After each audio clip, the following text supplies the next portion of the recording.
হচ্ছে নর্মাল যে আমাদের লোকাল যে ভেজিটেবলগুলো থাকে সেই ভেজিটেবলগুলো দিয়ে কিভাবে সলি ভেজিটেবল তৈরি করবেন। মূলত আমরা রেস্টুরেন্টে দামি ভেজিটেবল দিয়ে সলি ভেজিটেবলটা খেয়েছি অনেক সময়, কিন্তু লোকাল সিসিঙ্গা, কাঁচা পেঁপে, পটল এগুলো দিয়ে কিভাবে তৈরি করবেন সেই টেকনিকটা আজকে দেখাবো। দেরি না করে শুরু করছি আজকে। এখানে আমি পানি নিয়েছি, নর্মাল পানি তারপর ভালো করে ফুটিয়ে নিয়েছি। পানি যখন গরম হয়ে যাবে তারপর দিচ্ছি লবণ দিচ্ছি 1 টিস্পুন থেকে একটু বেশি, 1 টিস্পুন থেকে একটু বেশি লবণ দিচ্ছি। লবণটা একটু কম বেশি করে দিতে পারেন, আর লবণ কম দিলে কোনো অসুবিধা নেই, পরবর্তীতে লবণ দেওয়া লাগবে। তারপর প্রথমে পানিতে আমি যে সবজিটা ছাড়ছি সেটা হচ্ছে পেঁপে। এখানে একটা ব্যাপার খুবই কেয়ারফুলি আপনার মাথায় রাখতে হবে, যে সবজিটা খুবই শক্ত, সেই সবজিগুলো আগে পানিতে ছাড়তে হবে। পেঁপেটা দেওয়ার পর পেঁপে একটু ব্লাঞ্চ হতে সময় লাগে, পেঁপে ব্লাঞ্চ হতে প্রায় 2.5 থেকে 3 মিনিট সময় লাগে। এটা ডিপেন্ড করে আপনার পেঁপে কেমন ভাবে কাটবেন। আমি একটু পাতলা করে কেটেছি যাতে দ্রুত সিদ্ধ হয়ে যায়, আপনারা চাইলে আরেকটু মোটা করে কাটতে পারেন। তারপর দিয়ে দিচ্ছি গাজরগুলো একটু ফিঙ্গার সাইজ করে কেটে নিয়েছি, অর্থাৎ আঙুলের মতো সাইজ করে। গাজর দেওয়ার পর আরো 1 মিনিট অপেক্ষা করবো। তারপর দিচ্ছি পটল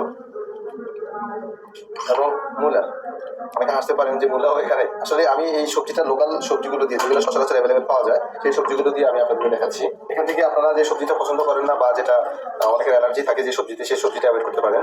চাইলে আপনারা মিষ্টি কুমড়া ইউজ করতে পারেন। তবে আমি আপনাদেরকে সাজেস্ট করবো যে সবজি কাটার পরে কালো হয়ে যায় সেই সবজিগুলো না দেওয়ার জন্য, যেমন আলু, তারপরে হচ্ছে কাঁচা কলা, এই সবজিগুলো না দেওয়ার জন্য, অথবা বেগুন। তারপর সিসিঙ্গা দিয়ে দিচ্ছি। এই দেখেন সবজিগুলো কালার কতটা চমৎকার হয়েছে। একদম লাস্ট মুহূর্তে দিব বরবটি।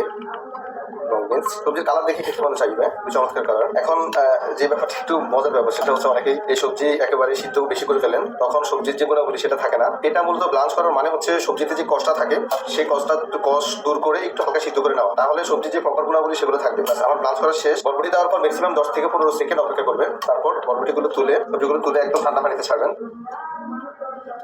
সবজিগুলো অবশ্যই ঠান্ডা পানিতে ছাড়বেন, যদি পারেন বরফের পানিতে ছাড়বেন। সেক্ষেত্রে সবজির কালার অক্ষুণ্ণ থাকবে, আর অতিরিক্ত সিদ্ধ হয়ে গেলে সবজির কালার নষ্ট হয়ে যাবে, সবজি একেবারে নরম হয়ে যাবে।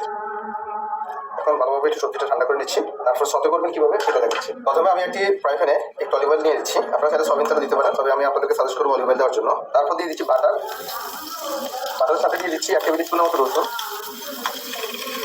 রসুনের বাটা থেকে সতে করে নেবেন। তবে এই সময়টা হালকা আছে সতে করবেন, তাহলে রসুনের গ্রানটা প্রপারলি পাবেন। রসুন যখন একটু গোল্ডেন ব্রাউন কালার হয়ে যাবে, তারপর দেখেন সবজিগুলোর কালার দেখছেন কতটা সবুজ হয়েছে, মাশাআল্লাহ। তারপর সবজিগুলো দিয়ে দিচ্ছি, একটু লবণ দিবেন, জাস্ট হাতের সিমটি দিয়ে দিবেন, আর একটু সাদা গোলমরিচ, আর দিচ্ছি একটু কালো গোলমরিচ। গোলমরিচটা ইনস্ট্যান্ট ক্রাশ করে দিবেন। অনেকে বলে যে গোলমরিচ যদি বেটে দিই তাহলে হবে কিনা, না, গোলমরিচ বেটে দিলে হবে না, অবশ্যই এভাবে পাউডার করে দিতে হবে, হালকা একটু ক্রাশ করে। তারপর হাই হিটে টস করে নেবেন। এটা কিন্তু বেশিক্ষণ টস করা যাবে না, মোটামুটি যখন সবজির ভিতরে গরম হয়ে যাবে রাতে হয়ে যাবে। আর এই সবজিতে একটু হালকা কাঁচা থাকে, অর্থাৎ 80% কুক হবে, তাহলে সবজির প্রপার ফুড ভ্যালু ফুটিয়ে ভিতরটা পাবেন। বাস রেডি হয়ে গেল আমার সবজিটা। বাচ্চাদের জন্য প্রপার একটি খাবার, এবং যারা অসুস্থ আছেন বা যারা হেলদি খাবার পছন্দ করেন তাদের জন্য পারফেক্ট একটি খাবার। যে দেখেন সবজির কালারটা কতটা লোভনীয় এবং লুক্রেটিভ। আপনাকে এই সবজিটাই খেতে পারবেন, কারণ এটা এমনই সবজি। আমি এক পিস ট্রাই করে দেখি।